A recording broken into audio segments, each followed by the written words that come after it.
come through me when I say that hello every week. But it's your girl Ari, aka Nadia Sabe, aka Lil G, aka Princess of the Darkness, all of that shit. This is our second time around for the crew today, doing this intro because we had some technical difficulties, but it's okay, it happens. We're using a receiver today, so that's why if you see that like headphone, that's what it is.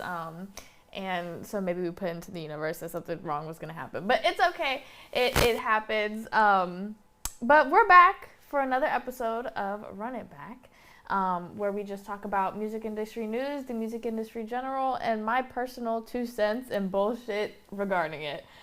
We also review music. We do have 2 songs to talk about today, so we're going to get straight into that because we do have just a lot of like info to get through. So let's keep it pushing. Before I do, I did like put on my favorite like lip combo, and I kind of want to tell you guys about it because I feel like if you're like me and you're kind of like olive toned and a little bit fair in the winter months, this is like the Makeup Revolution lip gloss and then NYX lip liner in cocoa, and it has like a little bit of like a red undertone. Anyways, I think it looks really good, and I feel like if you like this lip color and you've been looking for like the right lip liner, this, perfect. Okay, moving forward and talking about shit that we're actually here to talk about. The first song that we are going to review is called Solo Dolo by Bradley Bridges.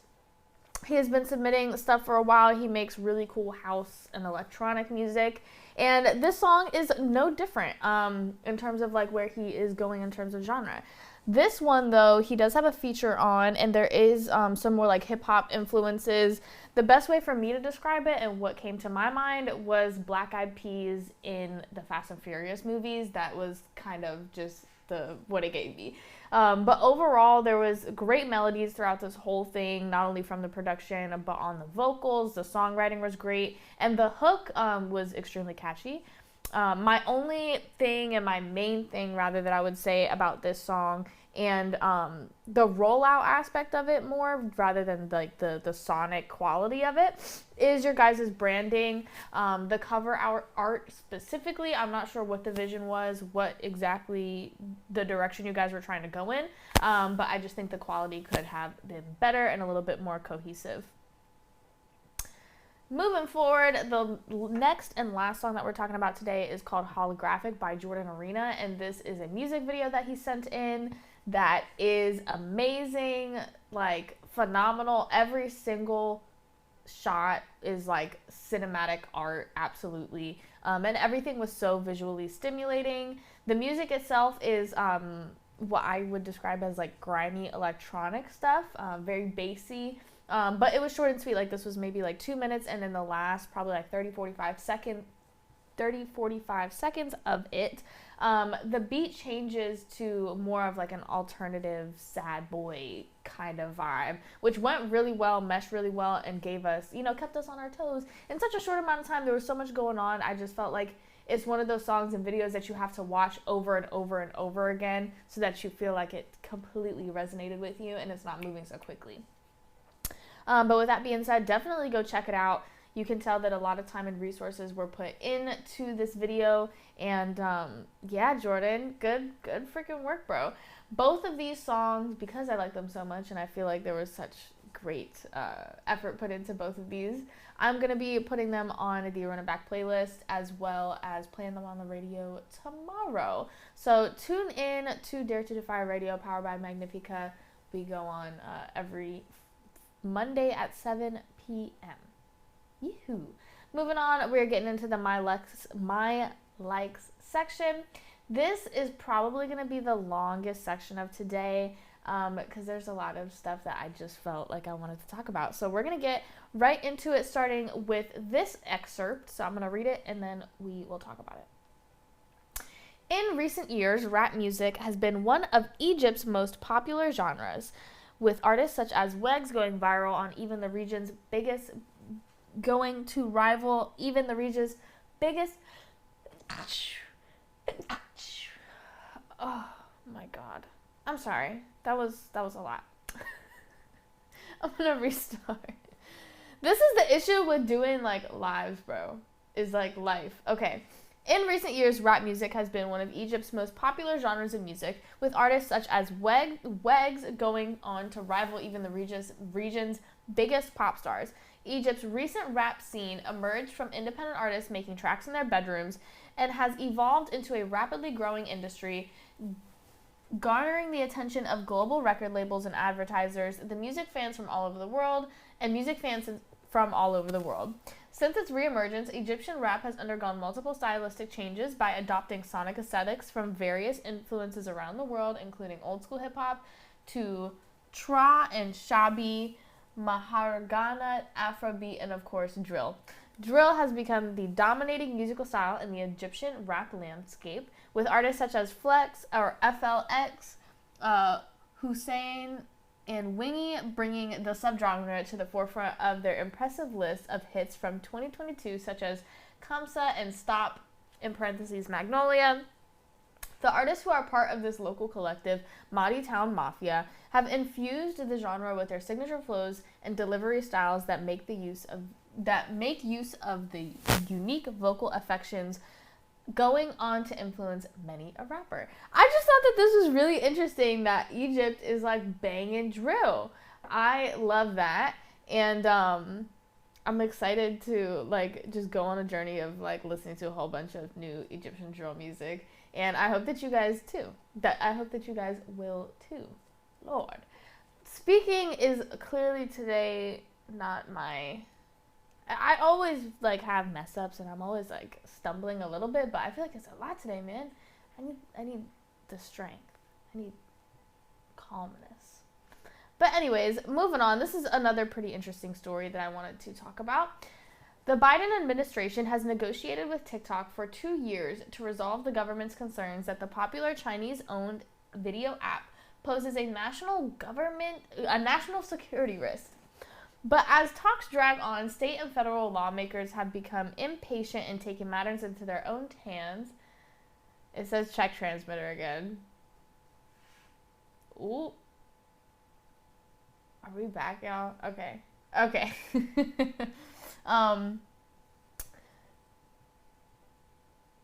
Okay.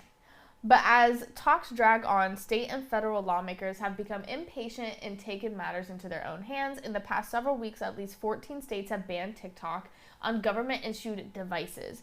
In Congress, lawmakers are expected to vote this week on a sweeping spending bill that includes a ban of TikTok on all federal government devices. A separate bipartisan bill, which was introduced in Congress last week, would ban the app for everyone in the United States. In addition, Indiana's Attorney General has sued TikTok, accusing the company of being deceptive about the security and privacy risks the app poses. This is interesting. I don't know who has read through the TikTok terms and conditions. If you guys want to let me know so that we can dissect this further, absolutely do so. But I just think it's interesting to watch. I don't think that they're going to be able to put a national ban on it. I understand the ability to like take it off of government issued devices, especially when it comes to like public schools and things like that. But like I said, I doubt that they'll be able to push through having a national ban on TikTok. But we'll see. You never know in these trying, interesting American times. But moving forward, something to keep your eye on. Anyways, we're going to talk a little bit about perpetual record deals. And that is, basically the best way to put it is a record deal that never ends. The term is perpetual, in perpetuity across the universe, right? Just very... what is the word? Like all-encompassing, extreme, rather, okay? So I'm going to read this excerpt, and then we'll talk about it. A perpetuity record deal allows the record label to own the artist's records and the rights to that artist's music indefinitely.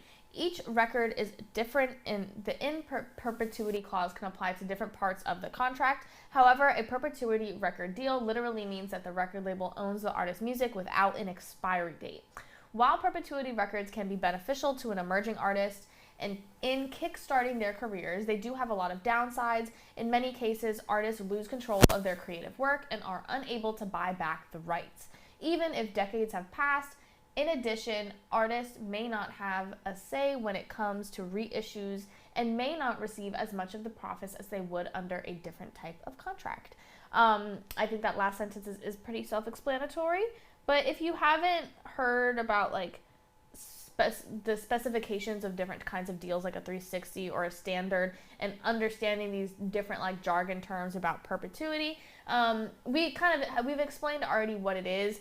The reasoning, once again, why it can be such a difficult thing to handle if you're on the artist side of this is, once again, because a lot of the times, oh, thank you.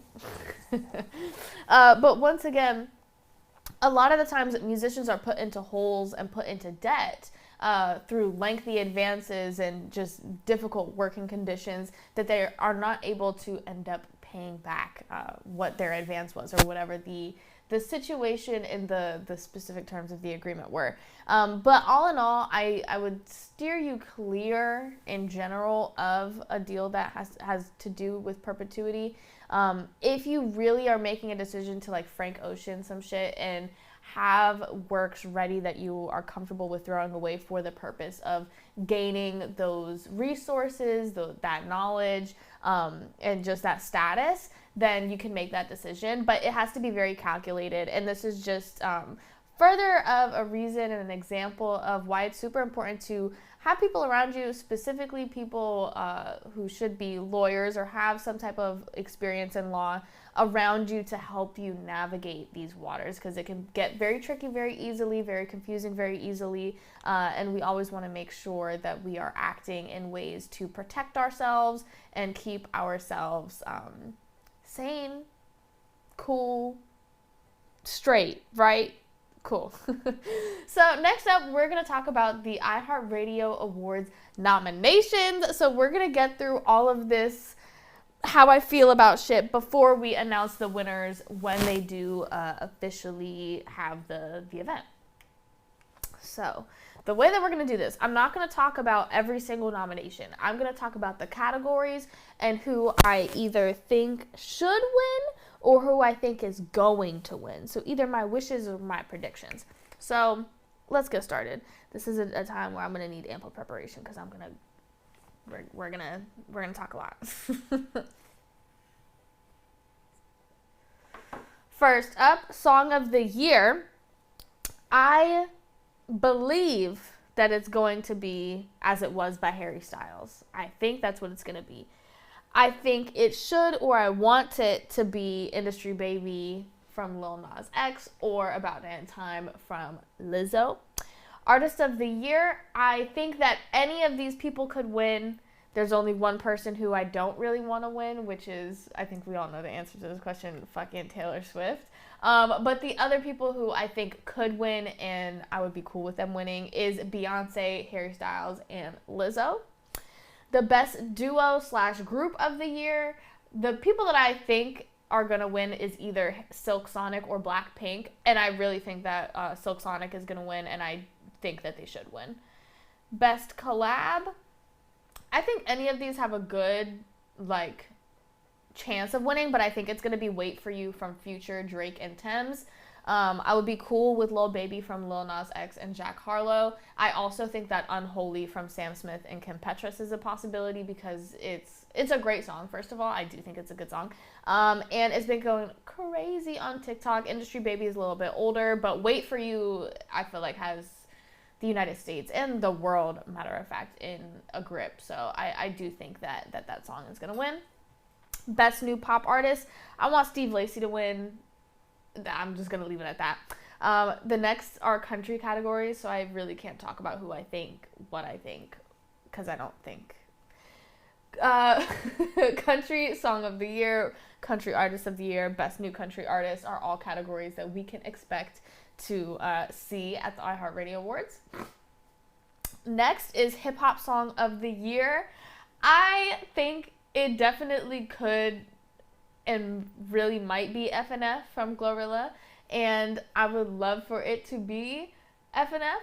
I think it could also be Super Gremlin from Kodak Black. I wouldn't be mad about that either. For Hip Hop Artist of the Year, I think it's probably gonna be Kodak, Lil Baby, or Moneybagg Yo. I'd be cool with any of them. I'm a Florida baby. We're in Florida right now, so I'm gonna have to advocate for Kodak's win for sure. But like I said, I wouldn't be mad about anybody else. And then Best New Hip Hop Artist, I think is gonna go to Glorilla, and I think should go to Glorilla. R&B Song of the Year, Best New R&B, Alternative Song of the Year are all things that we can expect to see. Alternative Rock Artist of the Year, Best New Alt Rock Artist, Rock Song of the Year, Dance Song of the Year, Dance Artist of the Year, Latin Pop Reggaeton Song of the Year, Latin Pop Reggaeton Artist of the Year, and I think that we're gonna see Bad Bunny sweep these categories. I think that is only what makes the most sense. And then Best New Latin Artist as well. The Best Lyrics, which we're moving into the socially voted category. So if any of these come out to be ridiculous, I'm blaming you guys. So we're going to talk about some of these a little bit more in depth because it is socially voted and it is like a collaborative effort for those of us who care. So Best Lyrics, I personally think should be N95 by Kendrick Lamar. Period. I'd also be okay with About Damn Time from Lizzo. That is another very well-written song. Best Music Video. This one actually really intrigued me because I sat and I watched all these videos while I was going through this, and y'all will be surprised. I have something nice to say about Taylor Swift in the Anti-Hero video that is nominated for this. It's actually pretty cool. I like the concepts in it. It's very simple. It's very basic. That is my only takeaway from it, but it is very conceptual. I liked what she did with it, with having herself in these different states, you could say, for the hey, it's me, I'm the problem, it's me, la da da da. Obviously that's been going crazy on TikTok, but I actually liked this video, and that really surprised me. So I'm happy, honestly, that Taylor Swift surprised me and made me enjoy something that she created, which sounds so fucked up, and it sounds like I hate her so much, and I think that I do, but not really, and maybe it's a jealousy thing, I don't know. Anyways, Harry Styles, as it was, the colors in this are so beautiful. It's very simple. It's just the very vibrant red and blues, but the way that it was just placed in every scene was just very pretty. Everything popped great, and I also really appreciated the choreography that went into specifically Harry and his lady, right? The next one is Rima and Selena Gomez with Calm Down. And I'm going to be real. It's very simple. It's cute. But something about Selena's body language and facial expressions were off-putting. And not in a bad, immediately off-putting or some type of way. But it was just a tinge of awkwardness or uncomfortability, just something that I can't really pinpoint. And I don't know, I mean, the video itself, all of these videos, of course, have extremely high budgets that go into them, a lot of time, amazing personnel, wardrobe, glam, editing, props, all of this to make these extremely high quality videos on these very high quality productions, right? But it's just those certain human things that go into art and go into when we're creating music videos and things that give us these interesting feelings. And like I said, overall it's a good video. It's visually pleasing, it's beautiful, but yeah, I don't know. Then we have Tiesto from Karol G. Tiesto and Karol G, sorry about that, with Don't Be Shy. And this video is inspired by Night in the Living Museum, which I just thought was really cool. The costumes were done really great. Karol G looked really great. I like the song. It's pretty cool. It's not something I would listen to every day, but it's a good quality song. It's put together well. And yeah, I just was excited to see Night in the Living Museum reference because I really like that movie. Black Eyed Peas, Don't You Worry is literally, that video is funny. Like, and I don't, like, it's just so outdated. It's very, like, sci-fi from, like, 2010. Like, what, it would have been really freaking cool. 2008, you saw 2000 and late is, she should have never said that line because it is coming to haunt them, bro. This video, this song, it's just so, I'm disappointed, honestly. Honestly, no, I'm not, because we haven't really seen them stray too far away from that era. And it's, you know, it's outdated, like I said, and it's very, like, almost like hyper commercial. Like, it can work in certain senses and for certain audiences, definitely like that family friendly kind of vibe, for sure. It works. Innovative, I don't think so. So yeah, that's my thought. Ooh, thank you, bro. This is so innovative. Okay, anyways. Next we have Anita, bro. Anita is the baddest bitch out. I'm telling you, bro. She is amazing. But with her song Envolver, the rehearsal aspect is really interesting. I don't know exactly what the point of this video was. I kind of think it was just like her being hot and sexy and seductive and amazing.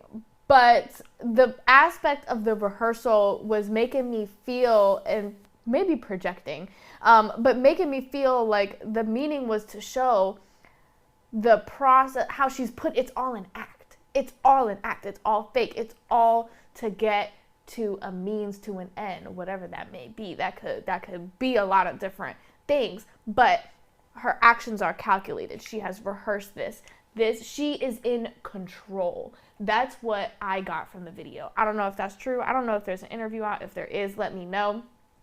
But I like the video. I just also think that she's so hot, bro. Okay, anyways. Then we have Charlie Puth and Jungkook with Left and Right. I don't like this song. That's my personal opinion, as everything in this podcast for the most part is. But it's very polished. Once again, all of these videos are done and executed very well and have a lot of production value behind them, right? But it feels cold. Again, it's one of those like hyper commercial things that feels a little bit like devoid of like soul and heart and humanity. And I know that it sounds so harsh, and it is harsh, but I don't know, that's just how I feel. And take a look at the video after my commentary, and I feel like maybe you'll understand.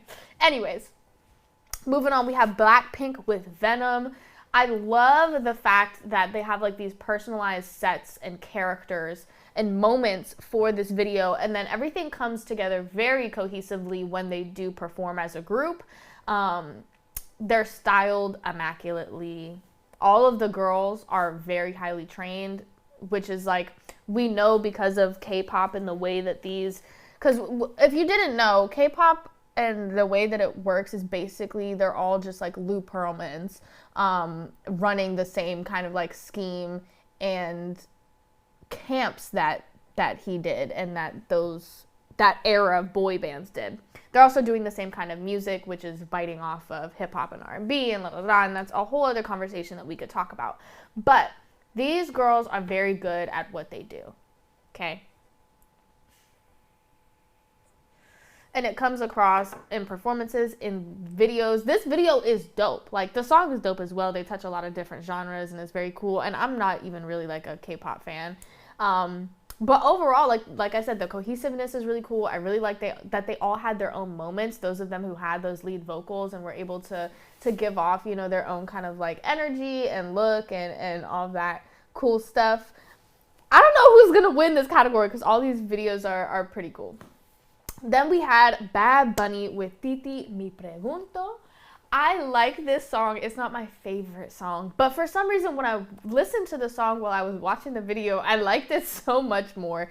And one thing about Bad Bunny, and it's honestly, I think one of the main reasons that he is literally the superstar of the world right now, is he knows exactly how to connect with his audience. This video is it takes from a lot of different inspirations that we've seen before, like, you know, the block party, the classic drill video with everybody around, everybody having a good time, turning up, the club scenes, all of this kind of stuff that are not, you know, the innovative, that are not new, right? But he has just such a way of making you feel like he's right there with him, and it is so personalized. Just seeing the way that he interacts with people on set, and also he carries this out across his brand, on his social media, in his shows, on stage. He knows how to connect with his audience, and this video is a very good explanation or example, rather, of that. Next and finally is BTS with Yet to Come. Once again, this is polished and visually pleasing, but it feels cold and hyper commercial, and it just, that's, if you know how I feel. Moving forward is the category for Best Fan Army. And once again, I don't know who's going to win the music video award, but I feel like either Blackpink, Karol G, Harry Styles, or Taylor Swift. I feel like those are the possible ones. I'd be surprised if what one wasn't one of those. Wow! Say that 5 times fast. Okay. Anyways, there's also a socially voted category for Best Fan Army. And I think this is between the Barbs, the Bayhive, the Blinks, BTS Army, and Swifties. I honestly think if Barbs don't win, or if BTS, oh, that's hard. Barbs, BTS Army, and Swifties are really the ones that I feel like have that kind of grip, that kind of cultness. And I think Beyonce still has that, but I think that Beyonce fans are also way more mature now and grown, because Beyonce is way more mature and grown, and they don't allow themselves to come out of character as often as maybe a BTS, a Barb, or a Swiftie may. Okay. The Social Star Award, another socially voted category, I think should go to Charli D'Amelio. She, you know, she's a social star, absolutely. Favorite tour photographer, this is another socially voted category. And low-key, I kind of want to show you guys a little bit of what these look like. Because it was really cool. And if you guys want to follow them on, like, Instagram or anything, you can do so. But, and if you guys want to check out anything regarding iHeartRadio and voting yourself for these socially voted categories, definitely take a look at the news link document that I put in the description or the comments of every video that breaks down all of the information that I talk to you guys about. So these are the beautiful tour photographers who you may know of, or maybe you've never seen before, who are side by side with some of the biggest pop stars in the world, some of your favorite musicians, capturing everything. All of them have different styles. Some of them like to play with silhouettes. Some of them are way more like stylistic and grungy. Some of them are super editorial. But if this is something that you're interested in, definitely go check this out. And if you like production and photography and you want to be in these spaces, follow these people on Instagram. Figure out who they are. Figure out who they're working with. See how you can slimy your way in, okay? Anyways, yeah, so I just wanted to recognize them, and I thought it was cool that they had this category, and they also have some other categories like best style and things like that, or rather like best stylist, rather, that I really like because they photographers and stylists specifically, and like makeup artists, are integral and so close-knit and have such close relationships and are so, once again, just integral and important to the machine of the industry. But moving on. We have the TikTok Bop of the Year. Ooh! There was a bunch of possible songs for this. I think it's going to be I think it should be Just Wanna Rock from Lil Uzi Vert. I think it encompasses where TikTok is at right now. Bad Habit could win, As It Was could win, Unholy could win. And then the World's Smartest Violin, that sound is actually a nominee for this and could win. And it's definitely been used definitely like billions of times. So very cool, very interesting. Then we have the favorite documentary category. Let me know if you're watching and you want me to break down all of these documentaries, because I love documentaries and talking about them and dissecting them, and I want to watch all of them. So if you'd be interested in watching me react to these or give my my comments, 2 cents, all that kind of stuff, let me know. But all of them, I'm going to go through a list of them. I don't know what's going to win, and I don't think I should speak on it because I haven't watched them. But we have Halftime from Jennifer Lopez, Life in Pink from Machine Gun Kelly. We have Love, Lizzo. We have Niall Horan's Homecoming, The Road to Moulignard with Louis Capaldi, and Niall Horan and Louis Capaldi. And then we have Selena Gomez, My Mind and Me, which I really want to watch. If you have an Apple TV account that you're not using or are not, don't mind me using, let me know. Then you have Shania Twain, Not Just a Girl, Cheryl, which is about Sheryl Crow, and Untrapped, The Story of Little Baby. If you want to watch any of these, once again, I have them not linked, but what provider you can watch them on in today's document. Then we have favorite tour style, which we talked about a little bit before. I personally think that it's probably going to be Bad Bunny, Harry Styles. It could be Olivia Rodrigo. It could be Rosalia. It could be Lil Nas. He has been pulling looks left and right, and it also could be Dua Lipa. There's a surprise that there's more nominees to this, but it's hard to tell. It's hard to tell. Favorite residency, I think, is going to be Silk Sonic. It could also be Usher, and I would not be mad if Usher got it as well, because he's been going viral with like the Pole Girls, who's been on his thing, and he's definitely putting on a Vegas show for sure. Like, it's definitely a Vegas residency through and through. And then not finally, actually. Yes, finally. Favorite use of a sample, which is the final category, which is again socially voted. We have Jack Harlow's First Class, which sampled Fergie's Glamorous, Beyonce's Summer Renaissance, which sampled Donna Summer's I Feel Love, Lotto's Big Energy, which sampled Mariah Carey's Fantasy. Those are the ones that I think could possibly win. Once again, there's a lot more nominees. Moving on. That was very long-winded, took a lot of time, but we are done. The Country Music Hall of Fame and Museum has unveiled its newest online exhibition, Night Train to Nashville, Music City Rhythm and Blues, which is going to encapsulate 1945 through 1970 and will be available to access for free on the museum's website. The multimedia exhibit explores the significant story of Nashville's vibrant, pioneering R&B scene and its important role in helping the city become a world-renowned music center. Damn Skippy, damn straight, damn right. I'm very glad that this is being put up, and when I go to Nashville this coming May, I'm definitely going to check it out if I can. Yeehaw. So next we're going to talk about some industry predictions for 2023, which I think is cool.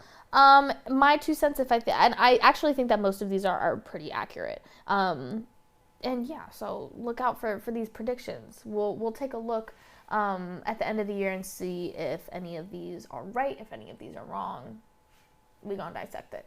Cool. The first one, more artists will embrace a DIY spirit. I think this is really obvious, and I also think this is definitely already happening.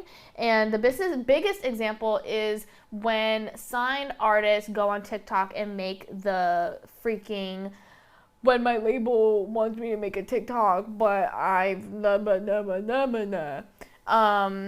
you're like trying to appeal to that audience, try to appeal to that DIY thing. I don't think artists want. I think there's some artists that want to. I think a lot of artists want to have that air without being that person. And I think that most artists, especially who are not pop stars, superstars, that term that we use, have to be DIY. And that is, about expense. So there's a little excerpt that I took out from that, which I think encompasses it perfectly.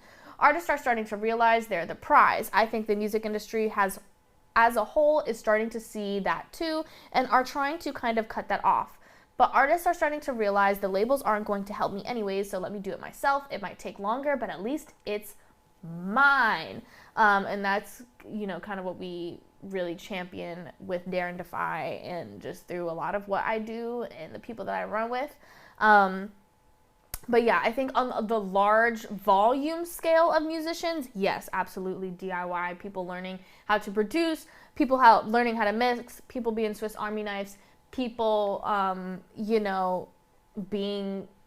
doing everything in-house and just being one-stop shops. We're already seeing it, especially a lot of the young people. That is the average musician on TikTok, is someone who does everything themselves and maybe has a couple people who help them here and there, especially more in the live scene. But yeah, I think we should continue going in that route. But instead of everyone being a Swiss Army knife and everyone being a one-stop shop and everyone doing everything like that, I think that we should have certain specifications and specializations, link up with people, and begin exchanging money in our communities instead of giving it away to other people. Okay, I hope y'all get the gist. Number 2 is that creatives creatives will crack the TikTok code. I don't know. I think that there's people who obviously already have. There's plenty of people who already have. But I don't think necessarily that it's going to be like everyone's just going to get how TikTok works magically. Or that everyone will, period. Because I just don't think that that's going to happen. Moving forward, Web3 will not be going away. That I think is really obvious. And if you happen to be in Orlando or anywhere in the world, because it's also going to be in the freaking metaverse, I'm going to be hosting a metaverse mixer coming up soon. I will talk more about dates and stuff at the end. But yeah, Web3 isn't going away. NFTs, metaverse, virtual reality, it's all just going to continue evolving, right? Okay. The next one is about touring, and is essentially saying that it's not going to get better, and the primary reason for that, is cost, and the fact that a lot of people just cannot take the expense of travel, of energy, of personnel, of equipment. Everything is just being price gouged right now, and they're not letting up. Venues aren't letting up, manufacturers aren't letting up, and it's not working for some people. There's large names with large followings who have canceled due to these kind of just economic issues, right? Next is Ticketmaster's antitrust case will shape the future of live music. And I think this is definitely really true. Live Nation owns Ticketmaster, which a lot of people see as a conflict of interest and a monopolization on the live sector. And I agree personally, and I think that the things that are established in terms of case law with this are definitely going to just establish new ideas and new rules and stipulations and things along those lines for this space specifically being live and ticket reselling and ticket selling in the first place. So yeah, I mean, we'll see what happens with it. It's been in the works for a very long time, and we're going to continue for it to be a lengthy process, because that's how it is. But when we do see the final result, we will be able to, understand what's going on and adapt, right? Next is that musical artists will organize for better working positions. When the article that I'm pulling from kind of delves further into this, it talks a lot about just the pandemic and the value of labor, honestly, which is something that I find very important. So if you want to read more about that, go ahead and do so. I'm not going to get into it right now. And then the last thing is that the publishing rights buying streak will continue. And a tidbit of information I thought was interesting just to put in here is that the reason why we are seeing this kind of like skyrocket or just more visibility to these deals and seeing them happen more often is because in 2005 there was an amendment to copyright law that allows copyrights and musical assets to be treated as capital assets rather than goods and inventory. And what this does is that when you buy or sell publishing rights, you're only taxed at a 15 to 20% capital gains tax rather than a much higher ordinary income tax rate. And that's what's really encouraging to a lot of artists to sell. And I think that this is so interesting. And I think one of the biggest insights to why we're seeing so many people sell their music is because they're probably actually making a lot more tax-free income from selling the rights than they would if they were to just continue to collect royalties. And of course, it's not completely tax-free. It's just they may end up with more money on the other side, whatever the situation is. But I just thought that was really interesting and also something to think about, right? So yeah, moving forward, the last story for the My Like section. Bun B has credited Jay-Z with having the first rap music video to officially be given a budget of $1 million. During an appearance on the Residency podcast, the UGK rapper said that Big Pimpin' was the first to achieve that feat and clarified that rap music videos had gone over $1 million prior to the release of Hov's 1999 hit single, and that the late Pimp C appeared on, but that Volume 3 cut was the first song to ever be handed $1 million budget to start with. And I thought that was just a really cool, interesting piece of history to talk about. Some industry updates. Y'all, we are not even close to done. It's gonna be a minute today.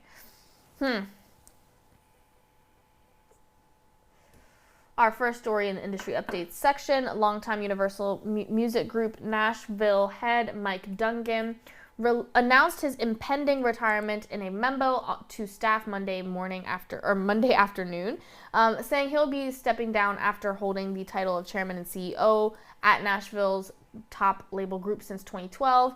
Although the memo did not go into a line of succession or timeline, the UMG Nashville president Cindy Maybe is kind of, seen as second in command and will soon be probably announced. And that was officially announced on January 10th.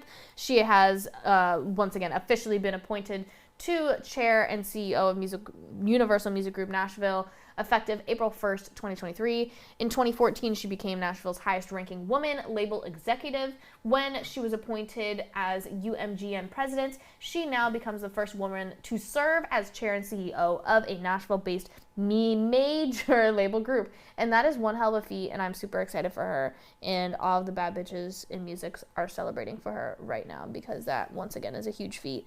Nashville is a powerhouse, UMG is a powerhouse, and she at the top of it now. The first one to be at the top of it too. So that's super cool. Next, we have Jane Hamblin has joined Creative Nation as manager of management and records. In her new position, she will oversee the day-to-day responsibilities for Creative Nation artists, clients, and serve as a liaison between them and all outside partners. Starting next month, music rights holders and creators will be able to receive a revenue share from advertisements on YouTube Shorts. The change, which takes effect on February 1st, comes nearly 3 months after Alphabet CEO Sundar Pichai hinted during an earnings call that the company is continuing to build out monetization on YouTube Shorts and attract more creators. To do this, they launched a $100 million fund in May of 2021, just 2 months after the Shorts US launch. The Shorts fund paid out content creators over the course of 2021 and 2022. The creators who received the most engagement and views on Shorts were rewarded from the fund. Shorts revenue sharing model replaces the YouTube Shorts fund, the platform says, and creators will no longer earn money with the Shorts fund, as YouTube says the new model will allow recipients to earn more. Alphabet's move follows that of Meta, which announced about half a year ago that it will start paying artists and music rights holds from the revenue of their songs and user-generated content on Facebook. Under Meta's model, video creators who choose to license music in videos over 60 seconds long on Facebook will receive a 20% share of any ad revenue generated from their creation. Facebook will split the other 80% of the revenue between music rights holders and Meta. Instead of a revenue share model, TikTok employs a buyout model with rights holders where the platform owned by China's ByteDance pays a lump sum to license music for a set period instead of sharing the ad revenue generated from the use of the artist or label's copyrighted music. Under the new model, YouTube will split the revenue from views on YouTube Shorts between the creator pool, and the music partners based on the number of tracks used. The music eligible for a review share includes actual music, audio, or tracks, music videos, or other music content such as artist interviews. If a creator uploads a short with one track, half of the revenue from the views will be allocated to the creator pool, while the other half of the cost will cover the cost of music licensing. YouTube explains. For shorts featuring 2 songs, 1/3 of the revenue will go to the pool. The other 2/3 will be used for covering licensing costs. In explaining why shorts ad revenue is being pooled, YouTube says, by pooling revenue and then distributing it based on the share of views, we aim to reward all monetizing creators who make up the shorts experience, not just those who have an ad next to their video. I thought that this was really cool, and obviously it's, important when you are going into that content ID and monetization aspect of things, specifically on YouTube. So definitely tap in with it. YouTube Shorts is pretty cool. I use YouTube Shorts, and maybe you came to this podcast from a YouTube Short. But the buyout, the payout method is really interesting, and I think it's really cool, especially that concept of, they want everyone to eat from it. The question is, what is the barrier of entry, right? I assume that it is the same barrier of entry that is monetizing your actual YouTube videos, but I don't know. We shall see. I feel like that's the main thing. If you're already monetizing your content on YouTube, this is just going to be another stream for you. It may already have been. It may increase. It may decrease because of this pool thing, but, you'll be able to find that out. We are disconnected and now have some Looney Tunes playing in the back. One moment, y'all. I have no idea how that happened. Today is just... Y'all hear that?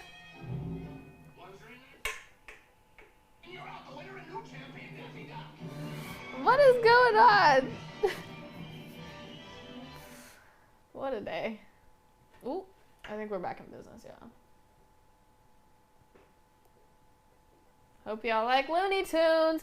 But yeah, so like I said, it's just interesting and definitely important if you're already monetizing or have that goal of monetizing your content on YouTube. Next, Brian Nolan has joined Artist Partner Group as President of Global Marketing and Synchronization. The former Motown Executive VP will oversee all label marketing, including international marketing, sales, and streaming, artist development, and synchronization. So damn near everything. When you factor in inflation, we're talking about money now, the value of annual UK music subscription streaming marketing actually shrunk in 2022. Ting Ingham thinks the answer is raising consumers' streaming prices. Okay, he thinks that's the answer to that problem. According to figures revealed in Luminate's end-of-year report, the volume of streams also saw a year-on-year acceleration in growth from 2021, meaning that total streams were up by 121.8 billion year on year in 2022, bigger than the 111 billion rise we saw in 2021. Digging further into Luminate's numbers, though, confirms that a long-running trend in the modern music business became even more pronounced in 2022. The top 10 biggest hits in the US each year are becoming less and less popular. MBW, or Music Business Worldwide's analysis of Luminate's latest figures, reveals that the top 10 audio streaming hits in the US in 2022 cumulatively racked up 4.723 billion plays on demand services like Spotify, YouTube Music, Apple Music, and Amazon Music in 2022, and that was down on the 5.27 billion streams, the equivalent top 10 shared in 2021. The $5.967 billion or $67 billion equivalent to the top 10 shared in 2020, the $6.21 billion equivalent top 10 shared in 2019, and even the 4.91 billion top 10 shared 5 years prior in 2017. So what we're talking about with this specifically is that, once again, the top 10 biggest hits in the US each year are becoming less popular. I think it was something like less than 1 in every 200 streams from something like 1 in every 100 streams. which is crazy, and I think is a testament to the saturation of music, how much more music people are listening to now, and how we as people are changing when it comes to the formation of our personalized catalogs. It was something like we, on average, solidify our catalog at like 23 years old or something like that. And the music that we listen to from 23, like up till 23 is what we listen to for the rest of our lives. Then there's not a lot of new discovery. All of our discovery is in those years 1 till 23. But I think that is changing. I think that we are going into a realm where discovery is an expansive thing, that doesn't end for people because of the availability of music and the bombarding that we get because of the oversaturation, from independent artists, from local artists, from majors as well. So yeah, I think that my little prediction for 2023 is that we're going to have some new information and studies about the discovery process for consumers, because it's changing. It's a changing. Specifically when it comes to the length, once again, of the solidification of our personalized catalogs. Not me using these big fucking words and phrases. Okay. The next section, because we're moving forward, only has two stories, which I'm blessed for. So let's get into it. We're talking about deals, acquisitions, and partnerships.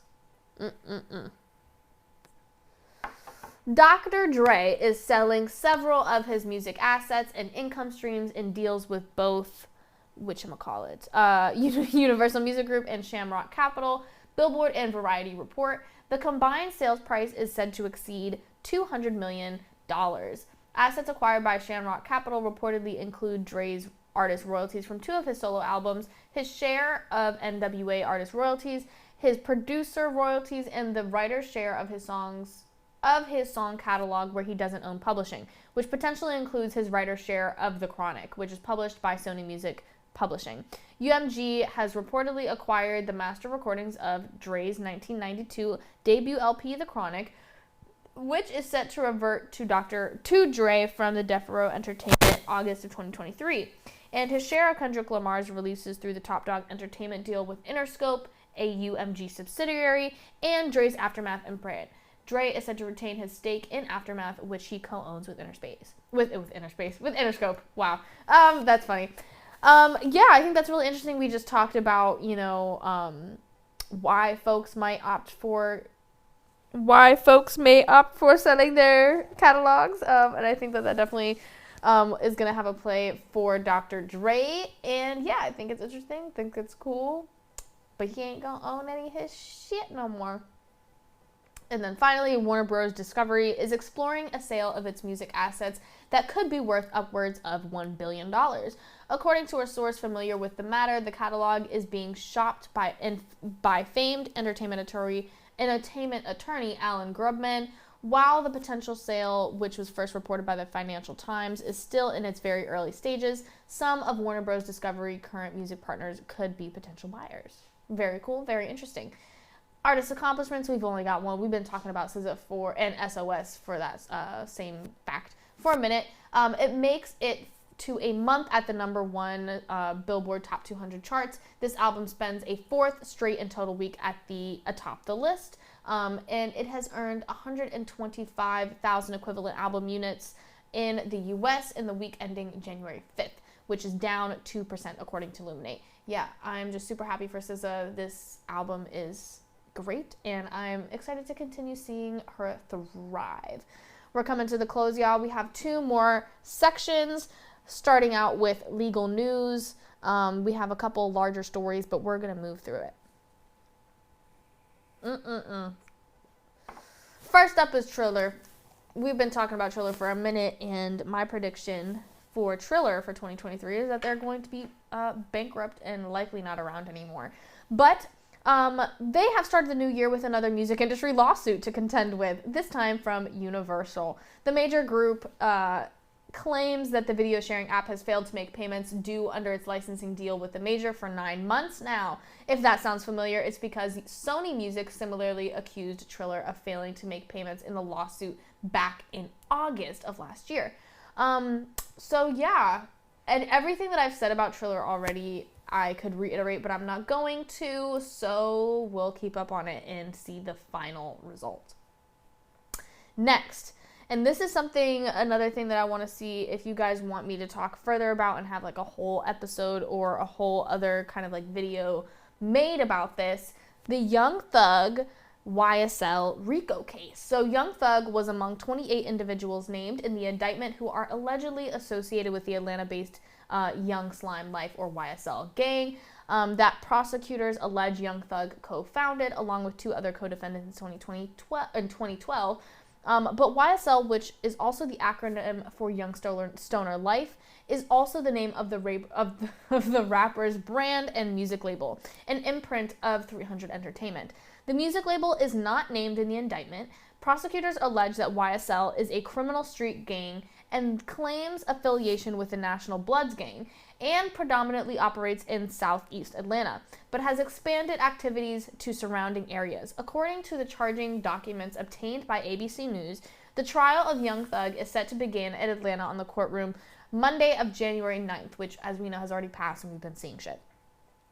As the rapper faces gang-related charges along with 13 other defendants in a sweeping grand jury RICO indictment in Fulton County, Young Thug, a Grammy-winning rapper whose legal name is Jeffrey Lamar Williams, was arrested on May 9th of 2022 and was charged with 1 count of conspiring to validate the state's Racketeer Influence and Corruption Organizations RICO Act, and participating in criminal street gang activity. He pled not guilty to all 8 counts. Prosecutors argue in the indictment that social media postings, images, and various song lyrics released by several defendants, including Young Thug, are overt acts in furtherance of the conspiracy to violate the RICO Act. The lyrics listed on the YSL indictment are from songs in the same time frame, including Young Thug's hit Anybody, and several numbers from YSL's 2020 compilation album Slime Language 2, including Take It to the Trial, Ski, and Slatty. The main thing that I want to point out is that so far, what we're currently, it's the 15th, there are 8 plea deals out of those 13 defendants so far. So that's, been like the main topic of conversation is these plea deals, these rats, these snitches, and how YSL has, YSL hasn't really been holding it down, but Young Thug definitely has, from what we know. I can't say too much about it. I don't know what's going to happen. I don't know what the truth is, but most of us, and I think that the consensus is that Young Thug is going to jail. And I don't want Young Thug to go to jail. I don't want anyone to go to jail, really.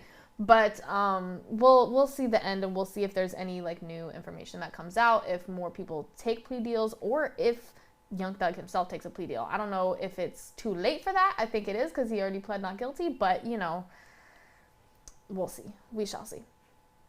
Moving forward, Universal Music Group is being sued by hip-hop duo Black Sheep over its ownership of Spotify equity, filing a class action lawsuit in New York last week, specifically on January 4th.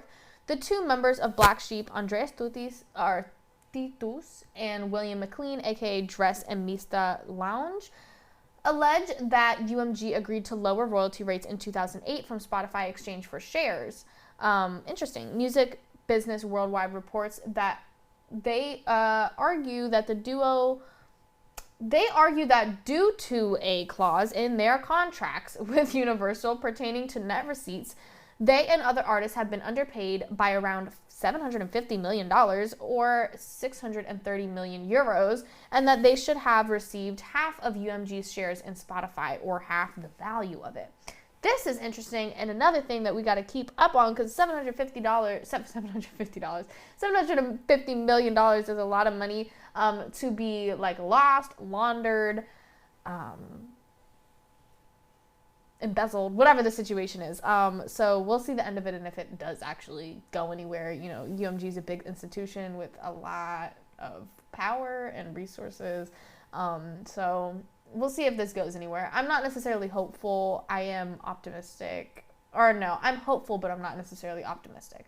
And then finally in this section, Cole and Van Note, a leading consumer rights law firm, announces today its investigation of Universal Music Group on behalf of its consumers' clients arising in the company's recent data breach. According to the company, private information of massive number of people who may have been stolen in the hacking of its information network. It is currently unknown how many people have had their information used for criminal purposes. So if you have any affiliation with UMG and don't know about this, I would definitely check in with some people and figure out if you need to be either compensated or protect yourself in any kind of way, because these kind of like data breaches, leaks and hacking and stuff like that, I don't know exactly who did it, what the specific situation is, but they're never fun. They're very dangerous and like personally detrimental to a lot of people. So once again, if you are involved or had any communication with UMG around the time of when this, transpired, I would definitely check it out and just, once again, protect yourself, see if you need to. Finally, we have one death this week to talk about, and that is Gordy Harmon, one of the founding members of the jazz and soul band The Whispers. He passed away at the age of 79 on January 6th. He, as we know, passed peacefully in his sleep, actually on December 5th, and it was announced on January 6th in his Los Angeles home. And very sad. Definitely go check out The Whispers and check out his work and pay some respect. As per usual, I offer my condolences to the listeners, the fans, the family, the friends who have been in mourning and are continuing to mourn. So once again, go check them out, pay your respects. And I say this every time, but when I do see it, especially someone who, has historical significance has passed away, I do like to talk about it and pay my respects in the way that I know how to. On that note, once again, that's the end of today. This was long-winded. I'm kind of scared to see how long we actually went on for today. But that is episode 37 of Run It Back. If you would like to submit music for this podcast for free, you absolutely can do so by either sending me a DM on Instagram, which is like going along that little banner down there, or you can send me an email at ari@darendefy.net with a Spotify or YouTube link, and I will get to you in one episode. I pinky promise.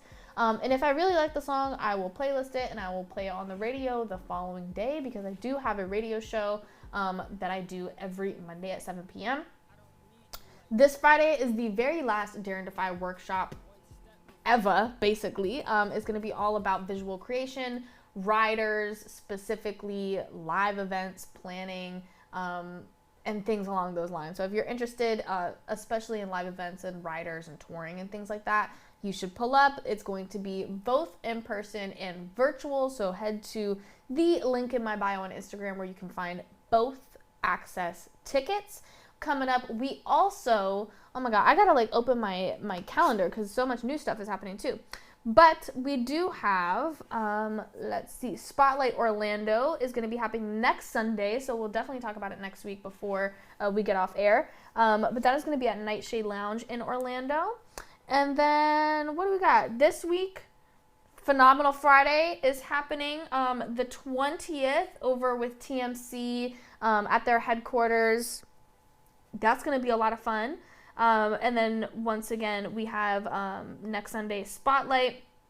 We've also got an event at Inner Space on the 28th, which we talked about, that intergalactic metaverse mixer. We're going to be reviewing music. We're going to be just having a good time and, creating community amongst some people who enjoy Web3 and music, and seeing how we can collaborate, what we can do. That is going to be in the metaverse as well as in person. So I think that's super cool. Anyone from around the world can join us. So I'm going to have details out about that coming up soon. Very excited. And then on the 4th of February, moving kind of further into the first quarter, I am going to be at Plush hosting a show with them. I'm also going to be performing on the 5th, which is another Sunday, so we'll definitely give you an update on that Sunday. And that is going to be, I believe, at Dreams Lounge. That's going to be a bunch of fun. What else do we have coming up? Oh, how could I forget? On the 15th, I am going to be hosting another women's wind down event with TMC, which is an all women, men excluded networking event for industry professionals, creatives, really just bad bitches of any gender and identity who want to come together and network, talk about what we have going on, support each other, and just kind of be away from all of the men in our industry. And we're gonna have some amazing speakers coming through. We have 2 engineers. We have a good friend of mine, Abby, who is the owner of Content Creators, which is a independent musician community and app. And then one of my old professors who I love so much, her name is Chantel. She has been working in the industry forever. She is like a assistant teacher or an on-call teacher at Berkeley now, and does a bunch of stuff that, like, she's all over the place, but works on her team, does a lot of artist development, does a lot of oversight, and is just like super freaking cool. So if you are a chick and you want to meet them and you happen to be in Florida, we're gonna have free food, free drinks. It's just gonna be a good time. So pull up. Come on, like everything I just described was amazing. Come on. Anyways, that's the end of today, y'all. I'm done. If you need anything from me, if you want to submit, if you have a question, if you want to talk to me about having one of your products or a QR code or something placed on the table, if you want to sponsor, if you want a commercial on the radio, whatever you want to do, just don't hesitate to reach out. And I think that's it, y'all. Have a good one. Goodbye.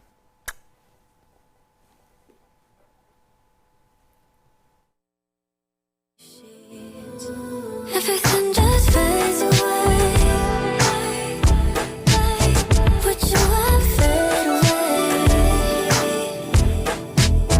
Everything just fades away. Put you up, fade away. And everything falls into place. When it's all up in the air and innocent, touching on my leg, you ain't indifferent. What we doing here ain't nobody's business. It's all sweet, but it tastes like cinnamon, but you won't say what's on your mind. Don't gotta say what you think I like, 'cause you're what I like.